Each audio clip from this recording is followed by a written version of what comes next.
the name of your outpost? The outpost is actually called the Howling Dog. There's two parts of it. There's the operation on target, and then there's the ham radio operation, which is just north of us. What different activities are in this outpost? The two main activities are the ham radio.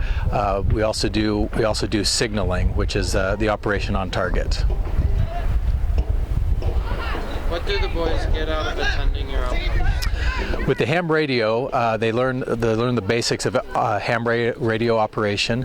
They learn how to use it. They learn what it's for. They learn the different licenses and so forth. And then the operation on target, they learn about the signaling, how to signal for life and death situations, to signal airplanes or helicopters in a search and rescue type of situation, and also how to signal with operation on target from mountain to mountain. How many man-hours should an ADC plan to spend to prepare this outpost? For this outpost, we probably spent around, well, there was many different aspects. So total man-hours in preparation, I would say probably 50 or 60.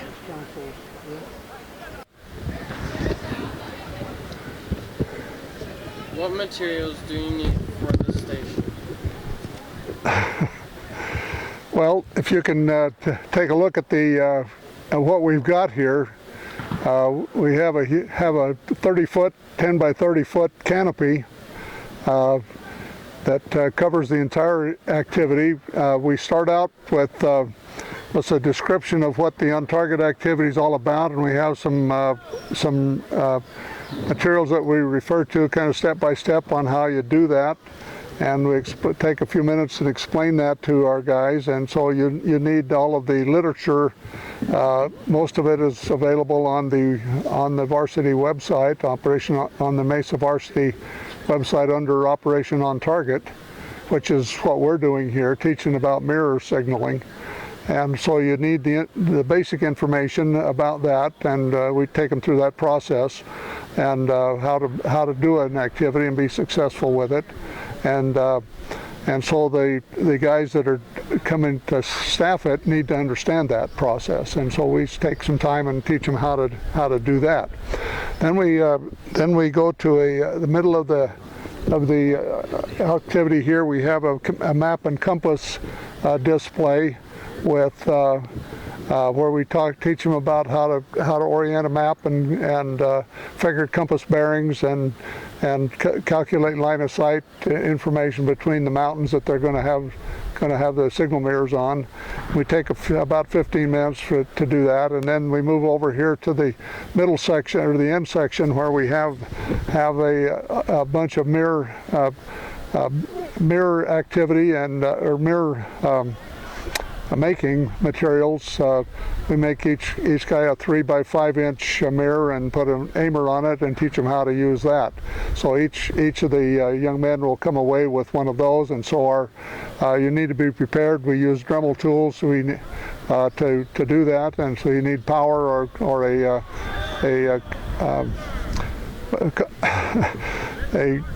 we plug it into our cabin here because we're handy, but you'd need a generator if there's no power available to make the mirror. And then we step out here in front and show them how to aim the mirrors, and we put an aimer on there and teach them how to use that. And so we have 2 or 3 different of the large mirrors, and then each one of them goes away with a 3 by 5 inch mirror. So you'd need enough mirror materials to supply each boy with that's coming with at least one small mirror.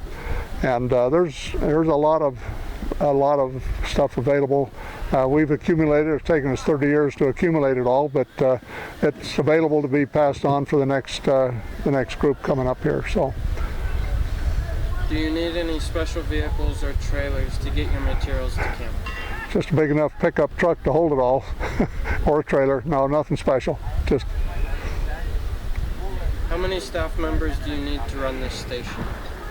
Typically, if we have a big group coming, we've asked to have about 3 or 4 people on site all of the time, and we're here for a Thursday afternoon and all day Friday. So probably if you have 2 or 3 shifts, then we'd need 8 or 10, and I think that's about what we have this year, is about 10 people available to help with it.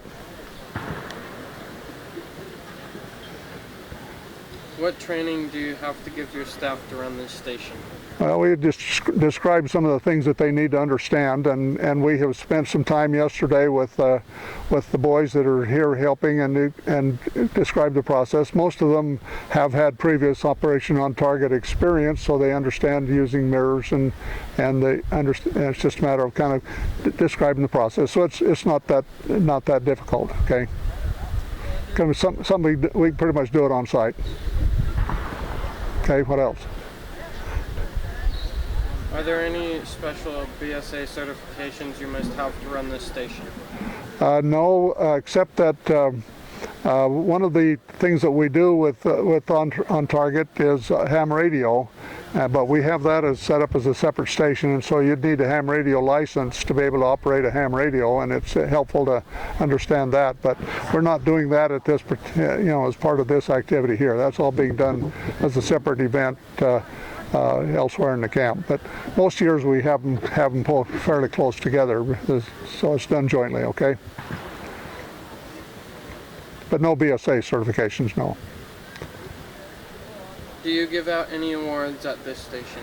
Yes, we do. We have prepared a set of the signal mirrors, like this big one you see right here, with the four mirror panels with the mounting board, and we have 2 of those that we're going to present to one of the teams, or a couple of the teams. Okay.